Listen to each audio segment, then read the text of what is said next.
Hello friends, welcome to the SSB soul.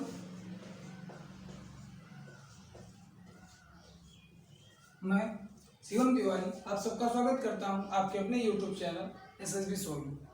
Friends, जैसा कि हमने कल आपसे वादा किया था कि आज से हम शुरू करेंगे क्वाड्रेटिक इक्वेशन। ठीक है, तो आज हम आपके लिए लेके आए हैं क्वाड्रेटिक इक्वेशन के कुछ गजब के कॉन्सेप्ट, कुछ गजब के सवाल, कुछ बहुत अच्छे और रोचक मेथड्स। ठीक है, तो सबसे पहले बात करते हैं क्वाड्रेटिक इक्वेशन के बेसिक्स की। तो सबसे पहले ये कुछ x square plus b x plus c is equal to 0, ऐसा कुछ अगर कहीं पे मिलता है तो हम उसे बोलते हैं कि क्वाड्रेटिक इक्वेशन है। ठीक है, ये हो गया। फिर बात आती है कि इसके 2 रूट्स होंगे। 2 रूट्स क्यों? क्योंकि x टू पावर 2 है। अब सर एक बात आती है, मैं आपसे थोड़ा सा इक्वेशन अगर आपकी इजाजत हो तो पूछ लूं। मैं आपसे पूछना चाहता हूं कि क्या इसमें a इज इक्वल टू 0 हो सकता है क्या? जल्दी से आप लोग बता देंगे हमें कि इसमें क्या a इज इक्वल टू 0 हम प्रूव कर सकते हैं? बिल्कुल सही, इसमें हम a इज इक्वल टू 0 नहीं रख सकते। क्यों? क्योंकि जैसे a इज इक्वल टू 0 रखेंगे ये इक्वेशन हमारा बन जाएगा 0 into x square plus of b x plus of c, और ये कुछ ऐसा हो जाएगा b x plus of c equal to 0। अब हमारे ये एक्स की पावर यहाँ पे 1 हो गई। इसका मतलब हमें एक चीज़ तो पता चाहिए कि हम कुछ भी रख सकते हैं लेकिन कभी भी ए जो है ए की जगह पे 0 नहीं पुट कर सकते। ठीक है, एक कंडीशन हमें मिल गई। फिर अगर हम बात करें आगे तो फिर हमें करना क्या होता है, क्वाड्रेटिक इक्वेशन को सॉल्व करके x की वैल्यूज निकालनी होती है। जैसे ax square plus of b x plus of c is equal to 0 है। यहाँ से हमें x की 2 वैल्यूज निकालनी होती है जिन्हें हम रूट्स बोलते हैं, और वो रूट्स होता क्या है, अल्फा और बीटा। तो अल्टीमेटली हमें क्या करना है, अल्फा और बीटा की वैल्यू निकालनी होती है क्वाड्रेटिक इक्वेशन में। ठीक है, फिर अब इसको x की वैल्यू अल्फा बीटा निकालने के 3 मेथड। पहला middle term splitting, middle term को तोड़ के। दूसरा बाय मेकिंग परफेक्ट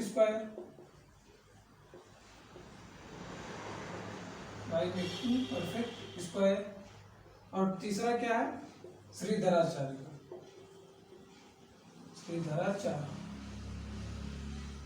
ठीक, इसमें से हम एक एक टर्म को थोड़ा सा बेसिक देख लेंगे। वैसे आप पढ़ के आए हैं 6, 7, 8 में, तो ज्यादा एक्सप्लेन करने की तो जरूरत नहीं है, लेकिन फिर भी थोड़ा सा एक बार हम बेसिक देख लेंगे ताकि एक बार आपको रिकॉल हो जाए। ठीक है,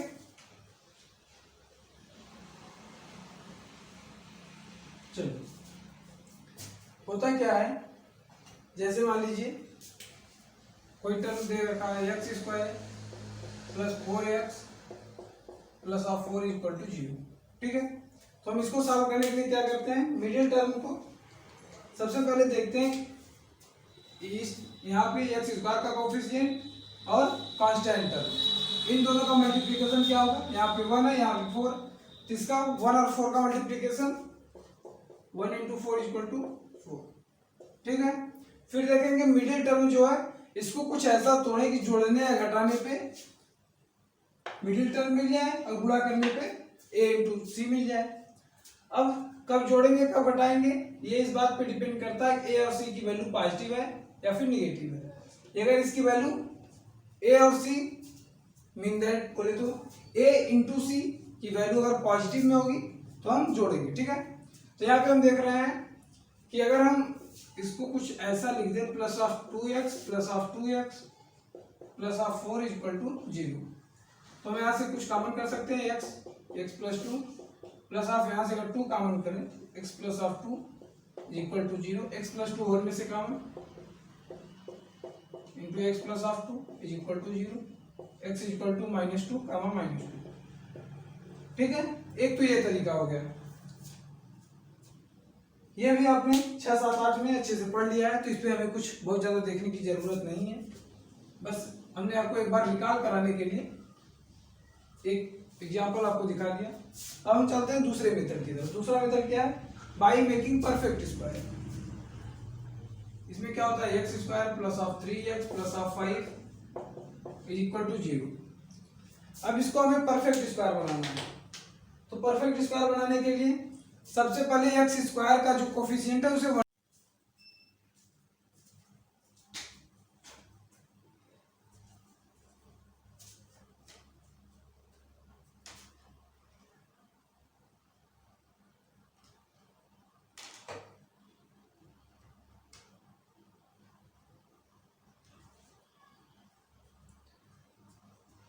परफेक्ट स्क्वायर बनाने के लिए क्या करेंगे? सबसे पहले एक्स स्क्वायर का कोफिशिएंट 1 करेंगे। और यहाँ पे हमारा भाग्य अच्छा है कि हमें एक्स स्क्वायर का कोफिशिएंट पहले से 1 दे रखा है। फिर उसके बाद सेकेंड स्टेप जो हमारा है लिख दें यहाँ पे। Step first, coefficient of x square, coefficient of x square को क्या करेंगे? 1 बनाएंगे। ठीक। फिर सेकेंड स्टेप में इसका आधा करेंगे। Step 2,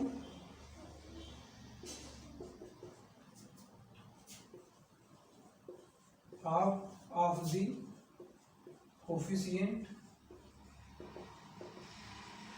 of x. इसका आधा क्या करेंगे? इसका आधा करके डायरेक्ट लिख देंगे। कैसे? एक्स, इसका आधा क्या होगा? प्लस में 3/2 का होल स्क्वायर माइनस ऑफ 3/2 का होल स्क्वायर और प्लस में 5 हमेशा रहेगा इज इक्वल टू 0। अब ये कैसे हुआ ये भी हम थोड़ा सा देख लेंगे। हमने क्या किया कि इसका क्या किया? X square plus of 2 into 3/2 x कर दिया, 2ab कर दिया। इसमें क्या किया? प्लस ऑफ 3/2 का स्क्वायर जोड़ दिया, माइनस ऑफ 3/2 का स्क्वायर घटा दिया, प्लस 5 पहले से था। अब ये कुछ ऐसा हो गया, a square plus of 2ab plus b square. ये क्या हो गया? ए प्लस बी का होल स्क्वायर। हमने वही तो लिखा है यहाँ पे, एक्स प्लस ऑफ 3/2 का होल स्क्वायर माइनस ऑफ 3/2 का होल स्क्वायर प्लस ऑफ 5। अब ये कैसा हो गया? अब इसको हम कुछ ऐसा लिख सकते हैं, आप लोग बताइएगा। इसको हम लोग लिख सकते हैं एक्स प्लस ऑफ 3/2 का whole square is equal to, इसको इस साइड ले जाएं, 3/2 का होल स्क्वायर माइनस ऑफ 5। अब यहाँ से एक्स की वैल्यूज हम आराम से निकाल लेंगे। ठीक है, एक तो ये तरीका होगा। फिर तीसरा तरीका क्या है? तीसरा तरीका थोड़ा सा हम अच्छे से देखेंगे, क्योंकि आगे हम जो खेलेंगे, जो भी हम सॉल्व करेंगे क्वेश्चंस, सिर्फ सीधाचार्य पे करेंगे, क्योंकि वो इजी बनता है। ठीक है, इसे हम थोड़ा सा एक्सप्लेनेशन के साथ देख लेते हैं।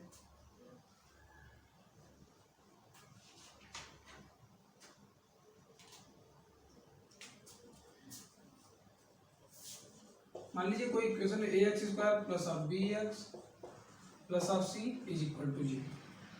ठीक है, अब हम बात करेंगे श्रीधराचार्य जी ने जो फार्मूला दिया था, वो दिया कहाँ से था? उनके पास ऐसी क्या दिव्य शक्ति थी जो उन्होंने फार्मूला दिया था? सबसे पहले हम जब परफेक्ट स्क्वायर की बात कर रहे थे तो हमने कहा था एक्स स्क्वायर का कोफिशिएंट हमेशा 1 होना चाहिए। यहाँ पे क्या दे रखा है? a दे रखा है, तो हम इसे 1 बनाएंगे। कैसे?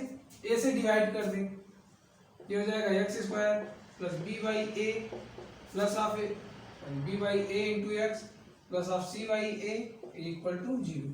ए से 0 में डिवाइड करेंगे तो क्या हो जाएगा? 0/a, हमेशा ये 0 ही बनेगा। ठीक है, अब हमने कहा था x square plus 2 into b/2a into x, 2 से मल्टीप्लाई किया, 2 से डिवाइड कर दिया।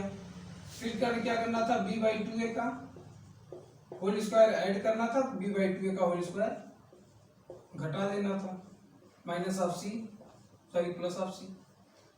अब ये क्या बन गया?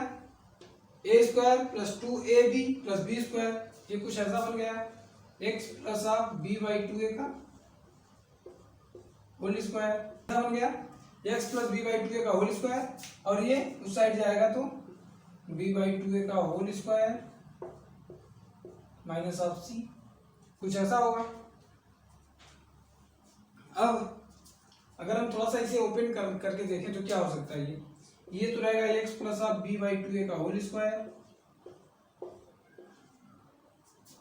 इज इक्वल टू, ये हो जाएगा बी स्क्वायर, और ये क्या हो जाएगा 4a स्क्वायर, क्या हो जाएगा 4a square minus of c. अब अगर हम थोड़ा सा एक्सप्लेनेशन के साथ इसे देखना चाहें, थोड़ा सा समझना चाहें, तो ये क्या बन जाएगा, हमने सॉरी यहाँ पे सी वाई ए भी था, सी वाई ए आप लिखते चलेंगे क्योंकि यहाँ पे सी वाई ए था, यहाँ भी सी वाई ए और यहाँ भी सी वाई ए, ठीक है। अब अगर इस साइड थोड़ा सा एलसीएम ले अगर, तो ये कुछ ऐसा बनेगा, आप लोग बताइएगा। 20 एलसीएम अगर ले हम लोग, ये हो जाएगा 4a स्क्वायर, आप बोलेंगे जी सर, ये हो जाएगा बी स्क्वायर और ये माइनस ऑफ 4ac, होगा कि नहीं होगा। एलसीएम लेंगे 4a स्क्वायर, 4a स्क्वायर से एक का डिवाइड जब करेंगे तो बचेगा 4a से मल्टीप्लाई कर देंगे। अब आपको अगर कुछ याद आ रहा हो, अगर आपने 6, 7, 8 में पढ़ा हो, तो d क्या होता है, बी स्क्वायर माइनस 4ac होता है।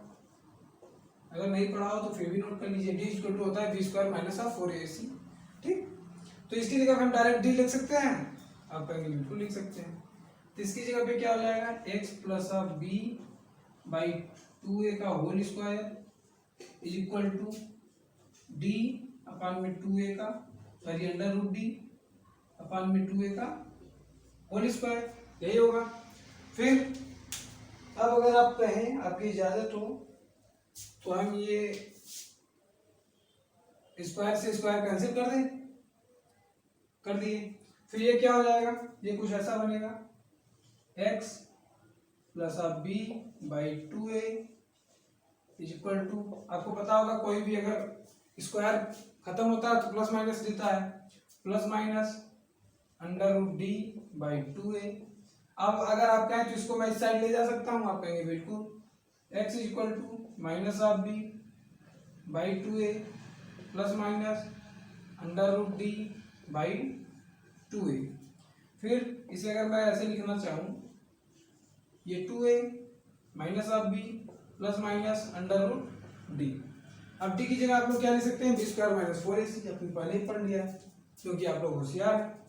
ये क्या हो जाएगा x equal to minus of b plus minus under root b square minus 4ac upon में 2a। तो ये था वो फार्मूला जो श्रीधराचार्य जी ने हमें दिया था, हमने ये देख भी लिया, उन्होंने निकाला कैसे था, ठीक है। क्या किया था हमने, बेसिकली सबसे पहले ए से डिवाइड किया, फिर हमने इसे पूर्ण वर्ग बनाने की कोशिश की और बना भी लिया, लास्ट में अंडर रूट डी बचा 2a, फिर सॉल्व किया और ये बचेगा, ठीक है। अब क्या करना है, अब हम लोग देखेंगे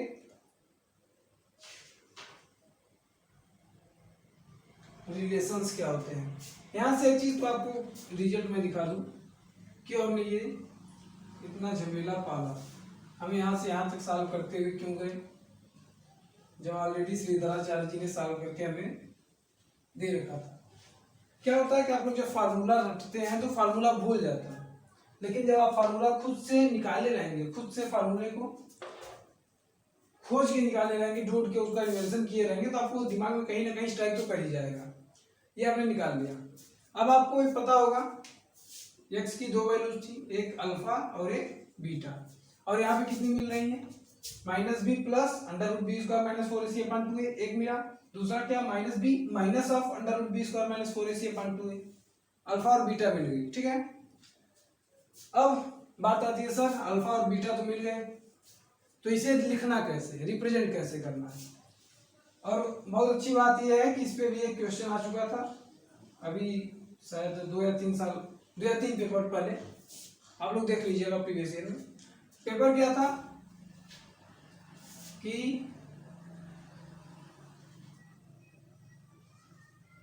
x यदि किसी इक्वेशन के मूल अल्फा और बीटा है तो उसको x minus of alpha into x minus of beta is equal to 0। ऐसे भी लिखा जा सकता है। यही था बेसिक क्वेश्चन। जो क्वेश्चन था उसका कॉन्सेप्ट पूरा का पूरा बेसिकली यही था कि यदि किसी द्विघात समीकरण के मूल अल्फा और बीटा है तो उन्हें ऐसे लिखा जा सकता है। ठीक है, अब बात करते हैं उस पर्टिकुलर क्वेश्चन की। पर्टिकुलर क्वेश्चन वो था क्या?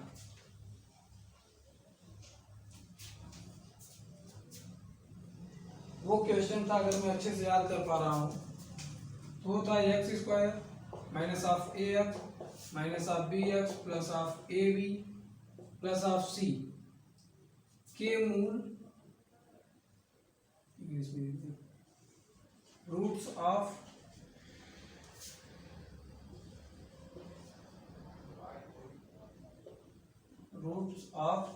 X square minus a x minus b x plus a b plus of c is equal to 0 are alpha and beta.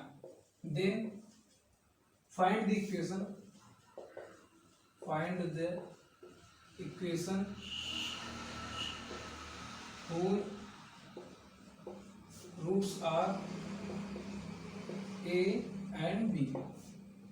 Basically हमारा जो क्वेश्चन था वो यही था कि यदि x square minus a x minus b x plus of a b plus c equal to 0 के roots alpha और बीटा हैं, तो ऐसे इक्वेशन बताइए जिनके रूट्स ए और बी हैं।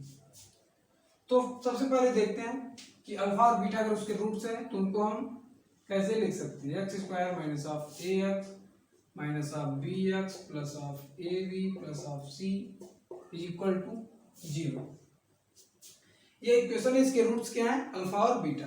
तो इसको हम ऐसे भी लिख सकते हैं x minus of alpha into x minus of beta लिख सकते हैं। आप कहेंगे बिल्कुल। फिर जब हम इसको ऐसे लिख सकते हैं तो मैं पूछूंगा आपसे, क्या हम इसको इस टाइप का इस साइड वाला बना सकते हैं कि नहीं? लेफ्ट हैंड साइड को अगर हम इस टाइप का बना दें तो हमें पता चल जाएगा कि मूल क्या है। ठीक है, तो ऐसा हम कुछ बनाने का इधर प्रयास करते हैं। x कॉमन लेंगे, x minus of a minus of b common लेंगे तो x minus of a is equal to a c इस साइड ले जाएं x minus of alpha into x minus of beta minus of c. तो यहाँ से कुछ कॉमन आ रहा है, x माइनस ए होल में common, x minus of b is equal to x minus of alpha into x minus of beta minus of c. तो यहाँ से आपको पता चल रहा है कि ये जो इक्वेशन है, ये जो क्वाड्रेटिक इक्वेशन वाले, इसके मूल क्या है? इसके अल्फा और बीटा, सॉरी इसके रूट्स क्या हैं?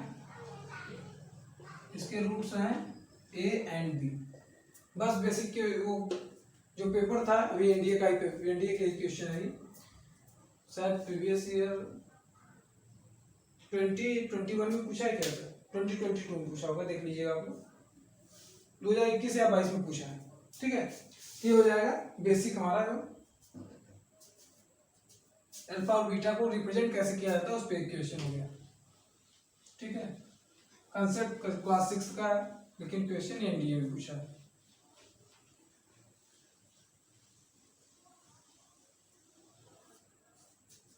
अब हम लोग बात करेंगे relation between roots and coefficients. क्या होता है आप लोग याद रखेंगे, अल्फा प्लस ऑफ बीटा, यदि कोई इक्वेशन हो x square plus of b x plus of c is equal to 0, तो alpha plus beta minus b by a होगा। कैसे होगा अगर हम देखना चाहें तो आपको हमने वहां पे बताया था अल्फा और बीटा की वैल्यू क्या आई थी, alpha comma beta is equal to आया था minus b plus minus under root b square minus of 4ac upon में 2a, यही आया था। अब अल्फा और बीटा को अगर हम लोग जोड़ना चाहें तो क्या हो जाएगा, minus b plus of under root b square minus of 4ac upon में 2a plus of minus b minus under root b square minus of 4ac upon में 2a। एलसीएम लेंगे 2a आ जाएगा, ऊपर क्या बचेगा minus b plus of under root b square minus of 4ac minus b minus of under root b square minus of 4ac, under root से under root cancel, बचा क्या minus of 2b अपान में 2a 2 से 2 cancel, क्या बचा minus of b by a. तो हमने देख लिया alpha plus beta equal to minus of b by a. अब ये जो आपने देखा ये आपको कभी नहीं भूलना चाहिए, क्यों? क्योंकि आपने इसको निकाल के देख लिया कि आता कैसे, ठीक है। अब बात करें अल्फा इंटू बीटा की, ये आता है सी बाई ए। कैसे आता है आप लोग इसे मल्टीप्लाई करके चेक कर लेंगे, बनेगा अल्फा स्क्वायर बीटा स्क्वायर, आप लोग इसे सॉल्व करेंगे पता चल जाएगा। या फिर कहिए तो हम तुरंत सॉल्व करके ही दिखा देते हैं, आइए सॉल्व करके ही दिखा दें, 2 सेकंड लगेगा इसमें। कैसे होगा, minus of b plus of b square minus of 4ac upon में 2a into minus b minus of under root b square minus of 4ac upon में 2a। तो नीचे 2 और 2a into 2a 4a square हो जाएगा, ऊपर a plus b into a minus b, ये हो जाएगा a square minus of b square, ये हो जाएगा बी स्क्वायर और ब्रैकेट में ये अंडर रूट हट जाएगा, स्क्वायर होगा तो क्या होगा माइनस, सॉरी माइनस लगेगा, माइनस ऑफ अंदर है 4ac, नीचे क्या बचा है 4a स्क्वायर। अब हम जब ये ब्रैकेट ओपन करेंगे तो माइनस यहाँ भी जाएगा यहाँ भी जाएगा, तो माइनस इसको माइनस बनाएगा इसको प्लस बनाएगा, ये कुछ ऐसा हो जाएगा b square minus of b square plus of 4ac upon में 4a स्क्वायर, बी स्क्वायर से बी स्क्वायर कैंसिल, क्या बचा 4ac अपान में 4a स्क्वायर, 4 से 4 कैंसिल, a से इसकी एक पावर कैंसिल, क्या बचा c बाई a। तो alpha into beta equal to c by a, ठीक है। और ऐसे ही और भी कंसेप्ट है, लेकिन ये आज आपने कंसेप्ट देख लिया, इस पे हम लोग क्वेश्चन कल देखेंगे। तो ऐसे ही बने रहिए हमारे साथ, यहाँ से आपको हम पूरा का पूरा सिलेबस, और हम आपको एक बार फिर से पहले भी गारंटी दे चुके हैं, एक बार फिर से बता दें आपको, अगर आप शुरू से अंत तक एसएसबी सोल के साथ जुड़े रहे, कब तक 4 मार्च तक, यानी कि आपका जब पेपर है, सॉरी 4 मार्च लिख रहे हैं 4 सितंबर तक, ठीक है, यानी कि जब तक आपका पेपर है। तो आप अगर अभी से भी हमारे साथ जुड़े रहे तो आपका 120 में से आप 80 से 100 क्वेश्चन अटेम्प्ट करके ही आएंगे, हमारी गारंटी। तो चलिए इसी के साथ विदा लेते हैं, मिलेंगे आपसे कल, तब तक के लिए जय हिंद।